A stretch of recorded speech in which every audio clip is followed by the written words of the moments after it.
Сәлеметсіздер ме, оқушылар? Бүгін біз ортақ бөлімге келтірудің жолдарын көрсетеміз, талдаймыз. Енді қараңыздар, жай бөлшектерді қосу мен азайту есептеу үшін бөлімдері әртүрлі болған кезде біз ортақ бөлімге келтіру керекпіз.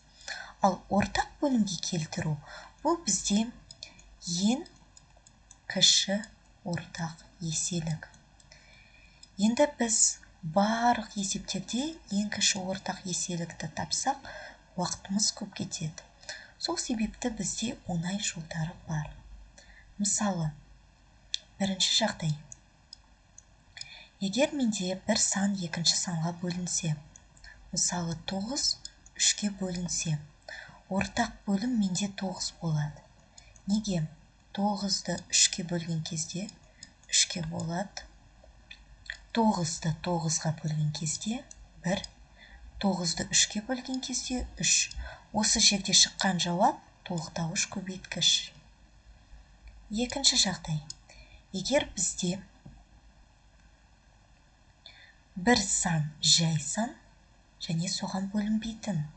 Мысалы, 3 ол жай сан, бірақ та 9 3-ке бөлінеді. Ал егер мен 3 пен 8-ді алсам, 8 құрама сан, бірақ та 3-ке бөлінбейді. Сонда сол екі санның көбейтіндісі ортақ бөлімі болады. 24. Ал толықтауыш көбейткіш орнымен ауысады мына жерге сандары. Себебі 24-ті 3-ке бөлген кезде 8, 24-ті 8-ге бөлген кезде 3. Үшіншісі. Егер бізде екеуі бір екіншісіне бөлінбейді, сондай болмаса екі құрама сан. Мысалы, 4 пен 15. Осы жерде бірнеше тәсілмен табуға болады.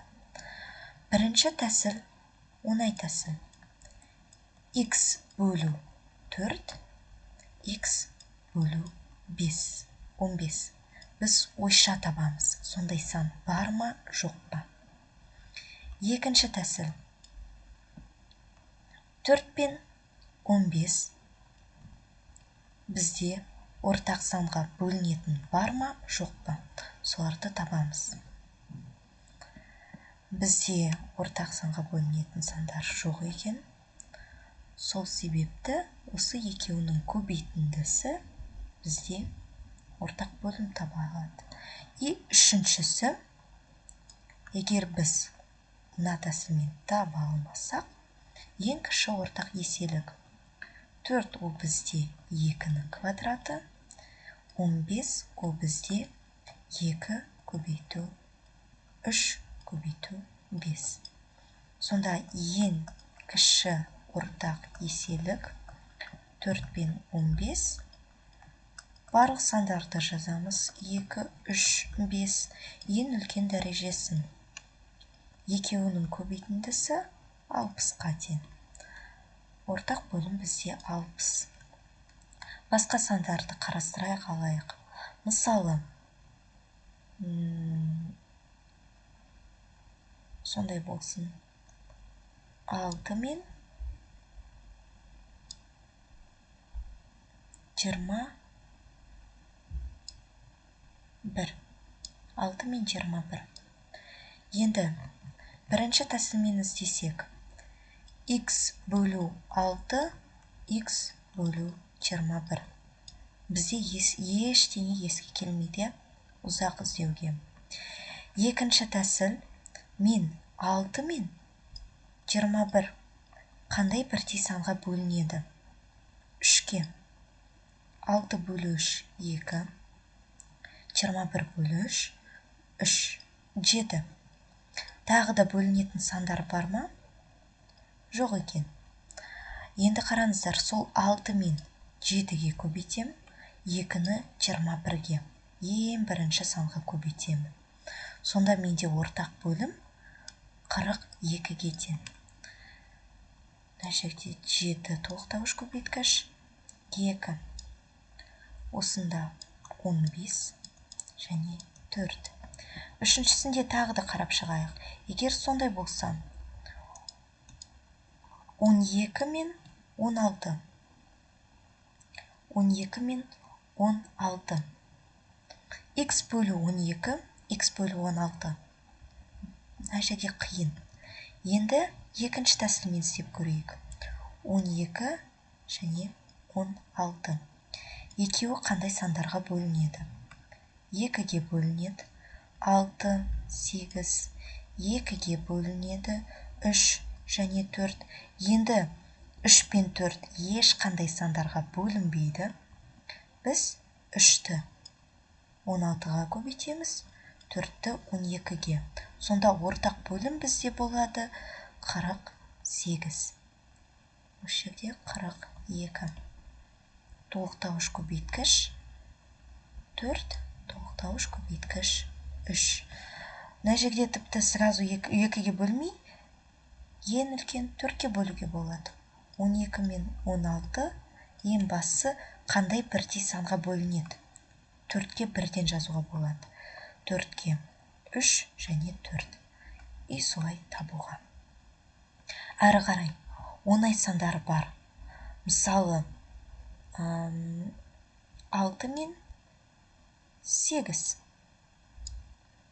Қай сан бізде 6-ға да 8-ге де бөлінеді? 24. Ортақ бөлім 24. 24-ті 6-ға бөлеміз 4. 24-ті 8-ге бөлеміз 3. Бұл бізде 2 сан болған кезде әрине түсінікті.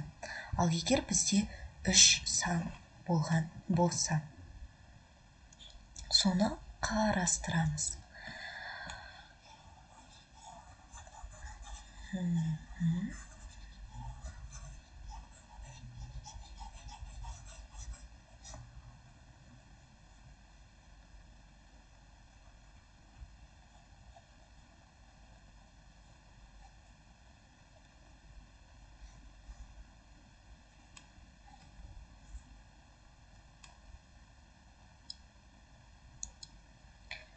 Жақсы.